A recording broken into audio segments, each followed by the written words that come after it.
ایسی صورت میں آپ کو بتاتا ہوں، ایسی صورت جس کی فضیلت میں ترمذی شریف کی حدیثیں ہیں اور کئی صحیح احادیث میں آپ کے سامنے رکھ رہا ہوں۔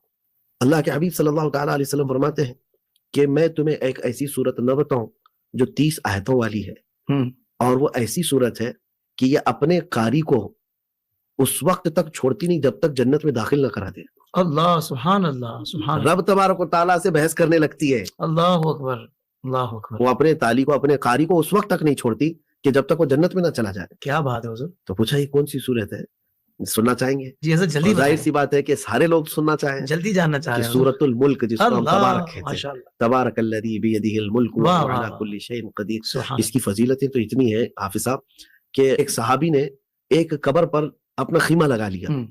ان کے ساتھ جو معاملہ پیش آیا بتا رہا ہوں کہ وہ خیمہ لگا لیا اور انہیں اندازہ نہیں تھا کہ یہاں قبر ہے، اور رات گزرنے لگی تو ان کو تلاوت کی آواز آ رہی تھی سورہ ملک کی، تو وہ گھبرائے ہوئے آئے اور حضور کی بارگاہ میں عرض کیا، یا رسول اللہ صلی اللہ علیہ وسلم میں ایک قبر کے اوپر خیمہ لگا لیا اور مجھے اندازہ نہیں تھا کہ وہ قبر ہے، لیکن وہاں سے مجھے سورہ ملک کی تلاوت کی آواز آ رہی۔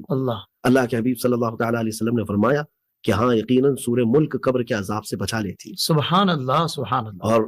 اور ایک روایت یہ بھی میں بتاتا ہوں کہ سورہ ملک کی تلاوت کرنے والا جیسے قبر میں جاتا ہے تو عذاب آتا ہے، اگر گناہوں کی وجہ سے سر کی طرف سے آتا ہے تو سر خود ہی اس کو بھگاتا ہے عذاب کو کہ اس کے قریب میں آنے نہیں دوں گا تجھے، کہ یہ تو سورہ ملک کی تلاوت کرنے والا ہے۔ واہ واہ۔ بازوؤں سے آتا ہے تو بازو اس کو عذاب کو ٹال دیتے ہیں کہ نہیں ہم تجھے قریب آنے نہیں دیں گے کہ یہ سورہ ملک کی تلاوت کرنے والا ہے۔ اللہ اکبر۔ اب اور ایک فضیلت سنیں مزے کی ہے، اعلیٰ حضرت فرماتے ہیں کہ سورہ ملک کی تلاوت کا آپ نے اس کو فضیلتوں میں لکھا بھی ہے کہ یہ ایک ایسی سورہ ہے، نور والی سورہ، کہ بندہ جو روز تلاوت کرتا ہے سورہ ملک، دیکھیں میں کہتا ہوں نوجوانوں سے کہ اس سے بہتر دوستی کیا ہے جو تمہیں قبر میں بھی نہیں چھوڑتی ہو۔ واہ واہ واہ۔ دنیا کے دوست تو جنازے میں آ جائیں گے اور مٹی ڈال کے چلے جائیں گے، گھنٹہ بھر بیٹھتے نہیں کوئی، جتنا بھی عزیز ہو کہو اس سے کہ میری قبر میں تو بھی ساتھ بیٹھ جا، جس دن میرا انتقال ہو آئے گا کوئی؟ ارے ماں نہیں آتی باپ نہیں آتا تو دوست کیا خاک آئے گا؟ دنیا میں ہمارے سفید کپڑے پر دھول لگنے نہیں دیتے، لیکن یہی دوست ہم پر خاک ڈال کر کے جا رہے ہیں۔ یہ ایک بڑی عبرت کی چیز ہے، اس دن کون تمہارے ساتھ ہے جب تختیاں بند کر کے اندھیرے کمرے میں تم کو چھوڑ کر دنیا رخصت ہو چکی ہو، گھبراہٹ اور وحشت کا عالم ہے۔